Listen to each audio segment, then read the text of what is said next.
Oh, hello everyone. I'm Gavin Bridge. I'm moderating this panel today. I'm a senior media analyst for Variety Intelligence platform, which means we lounge about.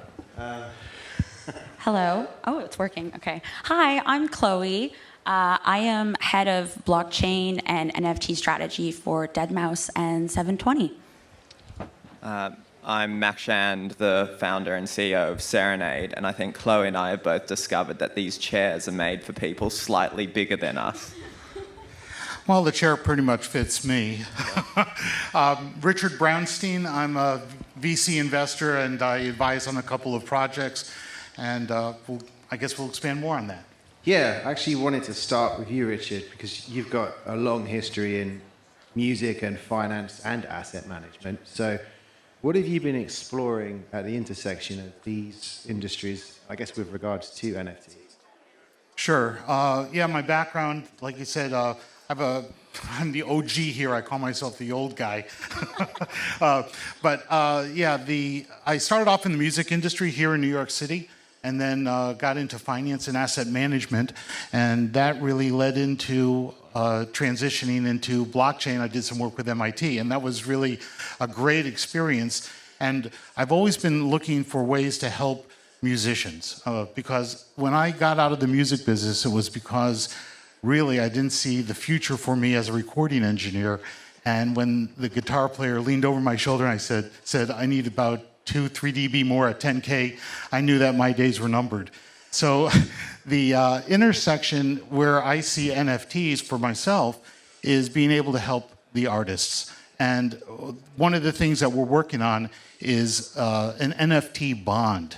So much like the Bowie bond, back in the late 90s, the Bowie bond, David Bowie introduced a bond at about 7.9% for a 10-year period of time. And it went out like it happened, and the market, moved around a bit, and it was cool, but it just kind of went to sleep after that. And that turned out to be something very interesting because David Bowie was able to cash out about $55 million and buy back his catalog, or a good portion of it. So what we're doing is we're taking the music data streams from like Spotify and art chart metrics, and we're feeding them into an oracle. We're doing a hackathon right now with Chainlink, and we're feeding that into an oracle, and then the output of that will be driving a bond engine, and will also drive a rating engine. And then the output there would be a ultimate bond that would be synthetic. And then what could happen is the artists themselves, on proven validity of that bond, could reach into that pool and exchange their income stream for cashing out on that pool for themselves. So that's one aspect of how the music industry is intersecting with NFTs. Chloe and Max, both dealing with artists in different ways. I'll start with you, Chloe, because you're working with deadmau5, correct? Correct. So how does the deadmau5's music industry intersect with NFTs? That's a great question. It intersects in many a way. I mean, we are looking at fractionalizing IP at the moment. It's something that's very, very early. There's a lot of SEC implications, but it's something that we're exploring and really excited about, giving fans the opportunity, like what you're creating, Richard, to invest in artists and, their brands.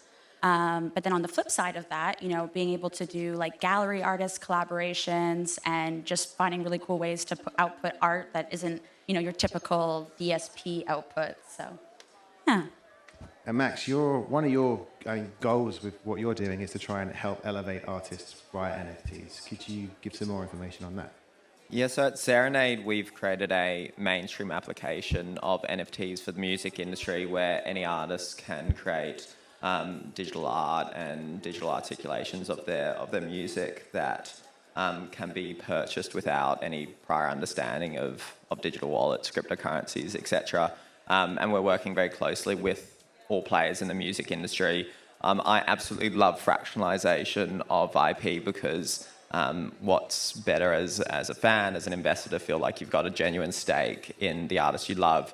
But also I've aspirations to enable any music industry player to win from what we're doing.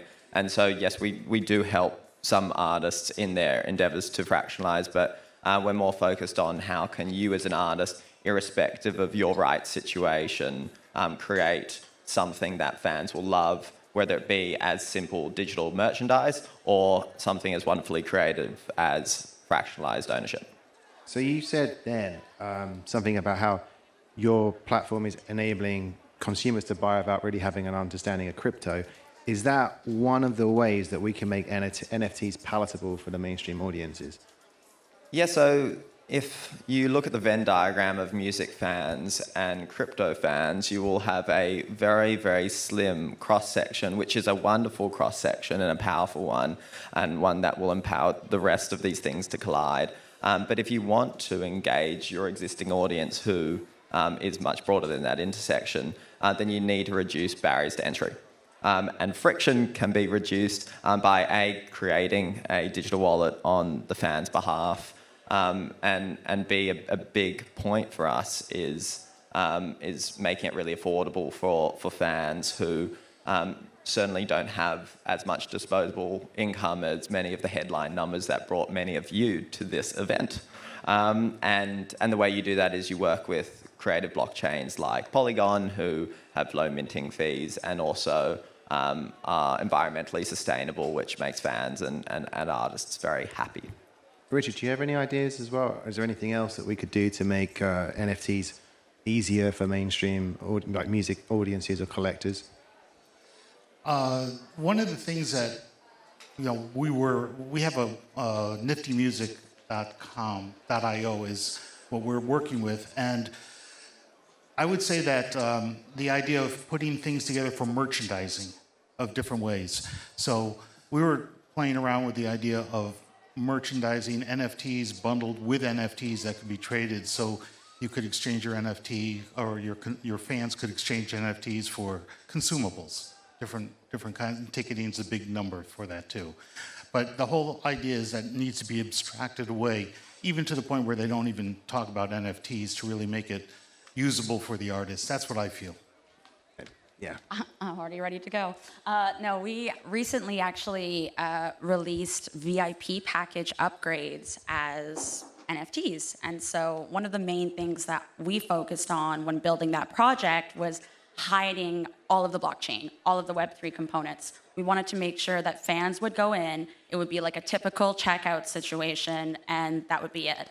Obviously, there's still some hurdles to work through, but I mean, overall, it was a great experience, and the amount of people that we've brought over now from, the non-crypto native sector into this, crypto world that we're all still exploring was pretty good. Like, the numbers translated, which was awesome. So I think, mass adoption is going to come from hiding a lot of the, scary lingo, the stuff that you have to dig into decrypt for days, right? So.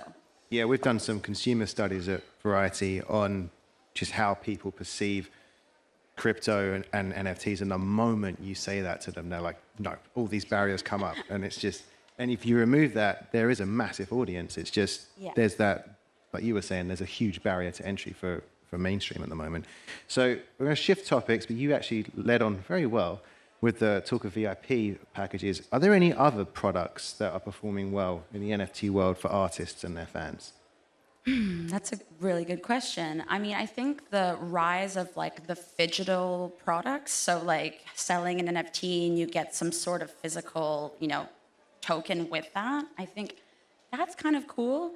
But I think there needs to be one step beyond that, with again, VIP upgrades, but taking it one step further with ticketing and, being able to purchase food products at a festival and, things that are a little bit more useful day to day. Not everyone is buying VIP upgrades, so I think that's all coming. It's just, again, working out the user experience interface. Either of you have a... Yeah, putting credit cards. Just the idea of credit cards and not using crypto and avoiding that whole wallet. And I got to hand it to Jody here at Cred.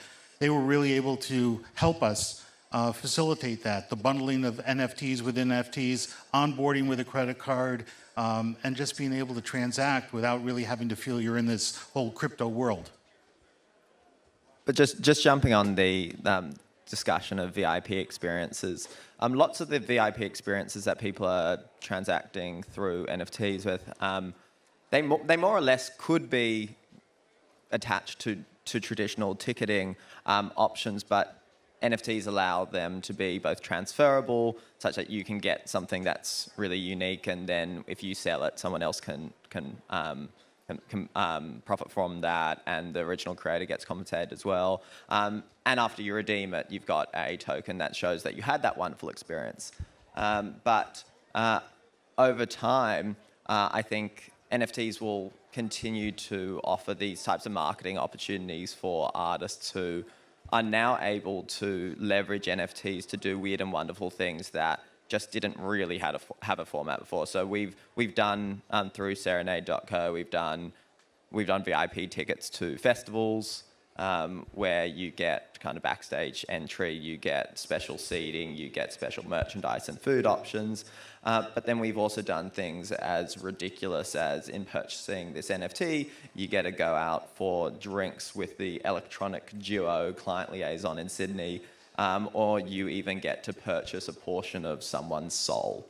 And that happened, and I'm the proud owner of 0.5% of that band's soul. And you know what, the dictatorial part of me always wanted that. But no, it's those PR opportunities that help an artist also give kind of color to broader offerings. So the NFT is not simply a financial tool, it's something that can tie together broader campaigns that they're working on. So I actually have another question for you based on Serenade. Are there some genres that are leaning into NFTs more than others? And if so, what is behind that? So I think Chloe will be able to speak to the strongest performing genre, which is in EDM.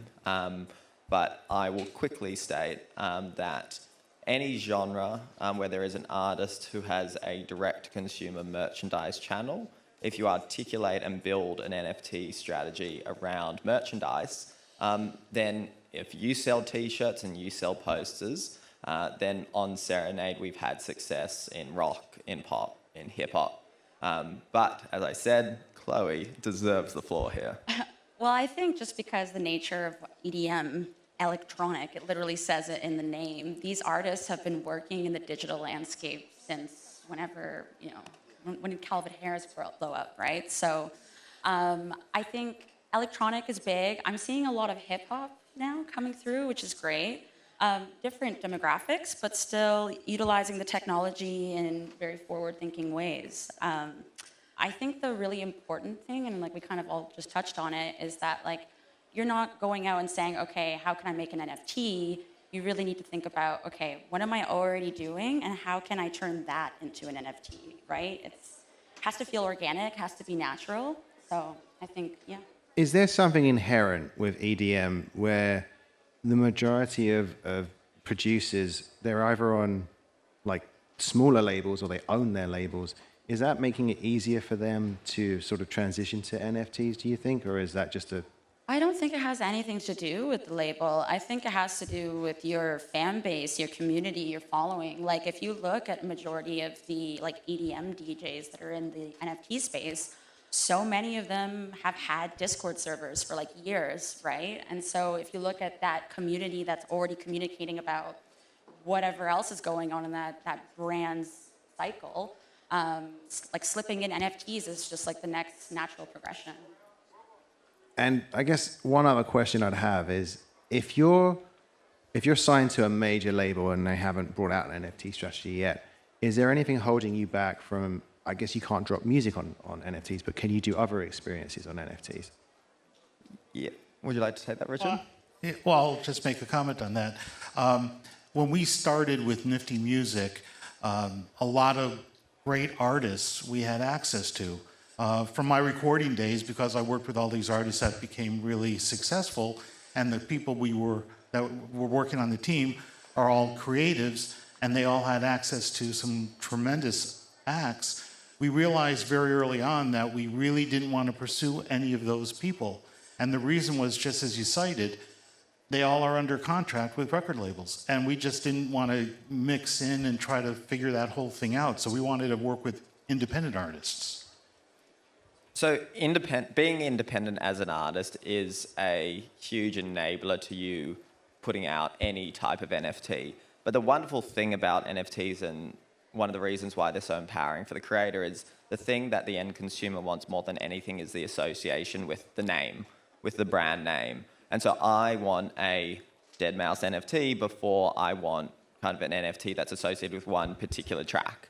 And what's really important about that is lots of artists aren't able to get creative with their music because their master copyright is the exclusive territory of their label. But what they do is they own their name, and so they can put out artwork that's associated with their creative palette beyond music. They can do things that stretch to the early days of their catalogue that supersede their arrangement. There are ways that you can get creative where any artist can put something out there, but that is not to challenge Richard in saying that it is easier if you're independent. You can take the pick of your catalogue and do whatever you want with it. But anyone can actually form a NFT strategy if they think they can authentically communicate something attached to their brand name. So let's discuss something different now. The eco-friendliness of NFTs. I guess with music, is there a certain degree of eco-friendliness that an NFT can give versus a physical version? Anyone want to take that one? When we launched, well, actually, we didn't launch for quite some time for that very reason, because there was someone on the team that was adamant. It says, we cannot do this on Ethereum. And that whole business of, the proof of work versus proof of stake really was a violation of, the democratic attitude and the liberal attitude that we all had. So that prevented us from moving forward, like right off the rip. But if you operate on a Ethereum sidechain, such as Polygon, where you operate with proof of stake, and so you're operating at a far more efficient basis, then instead of destroying the planet as many artists would perceive it, you can operate very efficiently. And so Serenade NFTs on Polygon produce 1/10 of the carbon footprint of a tweet. And we're on a music industry panel here, so let's throw out a music sensitive comparison. To produce one 12-inch vinyl, you would have to produce 197,000 Polygon NFTs. And that is a really powerful line when lots of artists who are very environmentally conscious are pumping out blue, black, gold, silver, and bronze records just to push their album ratings. I was just going to say I love Polygon, and everyone should try minting something on Polygon if they haven't already. I'd like to just add one thing to that. I heard an argument that was really persuasive about proof of work concept and the energy consumption. And I'll just share that. The idea of proof of work is consuming tremendous amounts of electricity. However, that's all what we relate to as fossil fuel. With green work, like through waterfall or wind or so forth, you can release what's called stranded energy. And so you can go into these different places in the world, create that are inaccessible really for just kind of moving power around to create villages, and you can set up environments to create minting of whatever it is proof of work, and then you create a whole ecology around that, and it's all green. And that can really change the whole scope of what's going proof of work versus proof of stake. Yes, I just want to touch on something too. I think that there's a lot of communities that are building on Ethereum that are trying to do some carbon offset, which is great as well. So not to discount anything about Ethereum, I think that if there is opportunity to alleviate some of the eco barriers through other means, that's also just as cool. So. But also, what is in the music industry, it's not so much coming up with the genuine solution, it's articulating the simple solution. And so I think there will be wonderful solutions on Ethereum mainnet, but what an artist needs to get involved in the space is a one-liner that they can have in a press release, that they can post on Instagram, that immediately challenges any fan or community member who wants to kind of have any kind of battle with them online.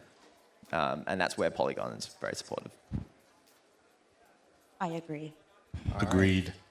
So another thing to discuss I think we'll have time for 2 more questions. Are fan behaviors and products like NFTs anything new? Like, I guess talking about the add-ons that are available, have fans always sought different ways to engage, and are NFTs just like the latest incarnation of this desire? I think that it's like engagement on steroids, because really, if you're purchasing a brand's NFT, you're saying that you believe in it enough that you think there'll be some sort of return from that, right? Because, I mean, you can buy an NFT and say that you just love having it, but a lot of the times you're buying it on some sort of speculation that it's going to do really well. And if you're really invested in that brand, you are going to actively try and make that brand grow as well, like as a supporter or a promoter of that brand. Yes, I think completely agree. It's not so much that there are new behaviors being created, it's that it's actually delivering on a fan desire that has always existed, which is a relationship rather than a genuine relationship than a transactional relationship where you're purchasing something that is tied to the artist, that is tied to their performance, which incentivizes you to be an advocate. And so an NFT is simply, yes, it has commonalities to kind of record collecting behaviors. It has similarities to you kind of hanging out at the back of a stadium waiting for a signature, all of these qualities of fandom. But it is that acceleration, that huge articulation of what a fan wants and what an artist has found difficult to do before, but now has the ability to do because of technology, such that it's now a booming way of engaging fans. You and I were speaking earlier about just this, the difference between fans and community. And that's really an interesting distinction that you drew there, Max. And I just want to elaborate on that. It really is different if you're a fan versus the community on the NFTs.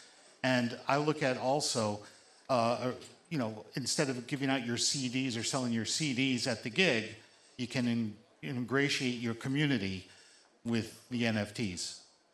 Artists get it because it's digital merchandise in which they get a perpetual royalty.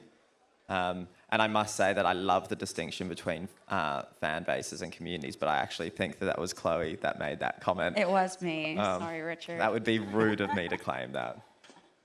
Oh, sorry. No, that's okay. I mean, it's like the Venn diagram we talked about in the beginning with the crypto people versus the non-crypto people. It's like the fans versus communities, and there is that like fine line that starts to teeter between the two, right? So.